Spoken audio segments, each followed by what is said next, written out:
Assalamualaikum warahmatullahi wabarakatuh. Halo semuanya, sebelumnya perkenalkan nama saya Bella Vaniasari dengan NIM 2108031020017, Program Studi Administrasi Keuangan pada mata kuliah Akuntansi Perbankan dan Syariah kelas B. Pada kesempatan kali ini, saya akan menjelaskan mengenai akuntansi transaksi ijarah dan ijarah muntahiyah bitamlik atau IMBT, di mana materi akuntansi transaksi ijarah dan ijarah muntahiyah bitamlik ini merupakan salah satu materi pada mata kuliah akuntansi perbankan dan syariah yang diampu oleh dosen kami, yaitu yang terhormat Bapak Marmono Singgi. Materi yang pertama yaitu ada definisi dari transaksi ijarah dan ijarah muntahiyah bitamlik atau IMBT. Nah, ijarah dan ijarah muntahiyah bitamlik atau IMBT ini merupakan transaksi sewa menyewa yang diperbolehkan oleh syariah. Sedangkan akad ijarah sendiri merupakan akad yang memfasilitasi transaksi pemindahan hak guna atau manfaat atas suatu barang atau jasa dalam waktu tertentu melalui pembayaran sewa atau upah tanpa diikuti pemindahan kepemilikan barang. Yang selanjutnya yaitu mengenai keunggulan dari transaksi ijarah dan ijarah muntahiyah bitamlik. Nah, bagi bank syariah, transaksi ijarah dan ijarah muntahiyah bitamlik ini memiliki beberapa keunggulan jika dibandingkan dengan jenis akad lainnya, yaitu yang pertama, jika dibandingkan dengan akad murabahah, akad ijarah ini lebih fleksibel dalam hal objek transaksi. Sedangkan yang kedua, dibandingkan dengan investasi, akad ijarah ini mengandung resiko usaha yang lebih rendah, yaitu dengan adanya pendapatan sewa yang relatif tetap. Untuk materi selanjutnya yaitu mengenai ketentuan transaksi ijarah dan transaksi ijarah muntahiyah bitamlik. Berdasarkan terminologi, ijarah adalah pemindahan kepemilikan fasilitas dengan imbalan. Nah, penyewaan itu dalam sudut pandang Islam itu meliputi dua hal, yaitu yang pertama penyewaan terhadap potensi atau sumber daya manusia dan penyewaan terhadap suatu fasilitas. Sedangkan ketentuan transaksi ijarah ini diatur dalam Fatwa DSN nomor 9 tahun 2000. Sedangkan ketentuan syar'i transaksi ijarah untuk penggunaan jasa itu diatur dalam Fatwa DSN nomor 44 tahun 2004. Sedangkan ketentuan syar'i ijarah muntahiyah bitamlik sendiri diatur dalam Fatwa DSN nomor 27 tahun 2000. Materi selanjutnya yaitu ada rukun transaksi ijarah dan ijarah muntahiyah bitamlik.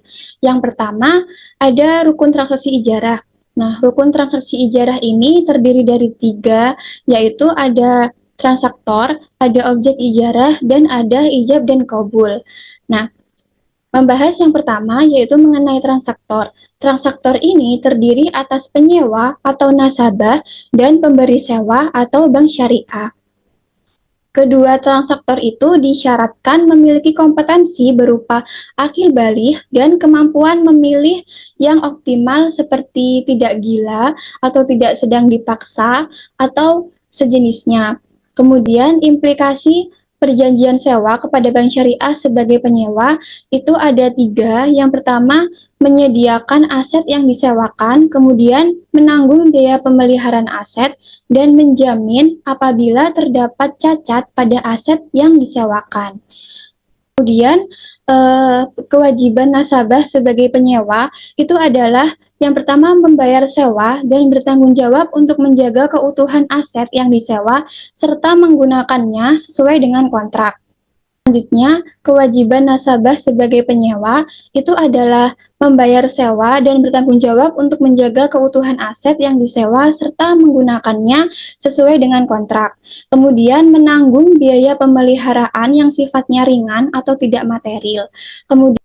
Kemudian jika aset yang disewa itu rusak, bukan karena pelanggaran dari penggunaan yang dibolehkan, dan juga bukan karena kelalaian pihak penyewa dalam menjaganya, itu berarti ia tidak bertanggung jawab atas kerusakan tersebut. Rukun transaksi ijarah yang kedua, ini ada objek ijarah. Nah, objek ijarah ini meliputi pembayaran sewa dan manfaat dari penggunaan aset. Ketentuan objek ijarah yaitu ada Beberapa hal. Yang pertama, objek ijarah adalah manfaat dari penggunaan barang dan jasa. Yang kedua, manfaat barang harus dinilai dan dapat dilaksanakan dalam kontrak. Kemudian yang ketiga, fasilitasnya itu mubah atau bersifat diperbolehkan. Kemudian yang ketiga, yaitu kesanggupan memenuhi manfaat harus nyata dan sesuai dengan syariah. Kemudian yang keempat, manfaat harus dikenali secara spesifik sedemikian rupa untuk menghilangkan ketidaktahuan yang akan mengakibatkan sengketa. Kemudian yang kelima, spesifikasi manfaat tersebut harus dinyatakan dengan jelas termasuk jangka waktunya. Kemudian yang keenam, sewa adalah sesuatu yang dijanjikan dan dibayar kepada lembaga keuangan syariah sebagai pembayaran manfaat. Kemudian yang terakhir, ada ketentuan dalam menentukan sewa itu dapat diwujudkan dalam ukuran waktu, tempat, ataupun jarak. Kemudian rukun transaksi ijarah yang ketiga ada ijab dan qabul. Nah, ijab dan qabul ini dalam akad ijarah merupakan pernyataan dari kedua belah pihak yang berkontrak dengan cara penawaran dari pemilik aset atau bank syariah itu dan penerimaan yang dinyatakan oleh penyewa atau dalam hal ini adalah nasabah. Kemudian yang kedua, ada rukun transaksi ijarah dalam pembiayaan multijasa. Nah, pembiayaan multijasa dengan skema ijarah ini adalah pembiayaan yang diberikan oleh lembaga keuangan syariah atau LKS kepada nasabah dalam memperoleh manfaat atas suatu jasa dengan menggunakan akad ijarah. Kemudian yang ketiga ada rukun transaksi ijarah muntahiyah bitamlik atau IMBT. Nah, berdasarkan fatwa DSN nomor 27 tahun 2002 disebutkan bahwa pihak yang melakukan transaksi IMBT ini harus melaksanakan akad ijarah terlebih dahulu. Nah, dengan begitu pada akad IMBT juga berlaku semua rukun dan syarat transaksi ijarah. Sedangkan akad perjanjian IMBT ini harus disepakati ketika akad ijarah itu ditandatangani. Selanjutnya, pelaksanaan akad pemindahan kepemilikan, baik itu dengan jual beli atau pemberian, hanya dapat dilakukan setelah masa ijarah itu selesai. Untuk materi yang berikutnya, yaitu mengenai alur transaksi ijarah dan ijarah muntahiyah bitamlik. Nah, yang pertama itu terjadi negosiasi dan akad ijarah. Di sini, bank syariah ini sebagai pemberi sewa barang atau jasa. Kemudian setelah dilakukannya negosiasi dan akad ijarah itu, kemudian dilakukan pembelian barang atau jasa kepada pemasok. Setelah dilakukan pembelian barang tersebut, kemudian menggunakan objek ijarah. Nah, objek ijarahnya ini meliputi barang atau jasa. Kemudian setelah menggunakan objek ijarah, kemudian membayar sewa kepada bank syariah. Nasabah ini membayar sewa kepada bank syariah dan yang terakhir adalah dilakukan pengaliran hak milik barang ijarah pada akhir masa sewa khusus pada ijarah muntahiyah bitamlik. Kemudian materi yang selanjutnya yaitu mengenai cakupan standar pada akuntansi transaksi ijarah dan ijarah muntahiyah bitamlik. Nah, standar akuntansi untuk ijarah ini masih menggunakan SP PSAK nomor 59 bagian ijarah dan IMBT itu paragraf 105 sampai paragraf 133. Standar ini itu memuat tentang mekanisme transaksi dan ketentuan tentang pengakuan dan pengukuran transaksi dalam yang termasuk dalam skema ijarah dan IMBT. Beberapa hal yang dicakup dalam standar ini adalah pengakuan dan pengukuran perolehan objek ijarah, kemudian pendapatan ijarah dan IMBT, terus piutang pendapatan ijarah dan IMBT, kemudian biaya perbaikan yang dikeluarkan, pindahan hak milik objek sewa, dan terjadinya penurunan nilai objek sewa secara permanen. Untuk materi yang selanjutnya yaitu ada perhitungan teknik perhitungan transaksi ijarah. Nah, teknik perhitungan transaksi ijarah ini adalah perhitungan penyusutan dan pendapatan ijarah. Rumusnya yaitu penyusutan per bulan sama dengan harga perolehan dikurangi dengan nilai sisa dibagi dengan jumlah bulan umur ekonomisnya. Administrasi ini bisa diterapkan dengan menggunakan persentase tertentu dari modal yang digunakan untuk persewaan.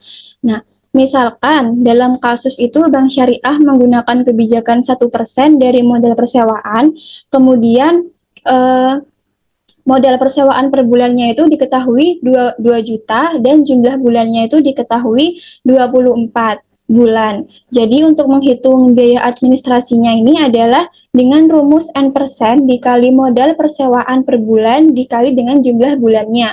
Di mana N%-nya ini adalah kebijakan dari modal persewaan tadi, yaitu senilai 1% dikali dengan modal persewaannya per bulan tadi diketahui 2 juta dan jumlah bulannya yaitu 24 bulan.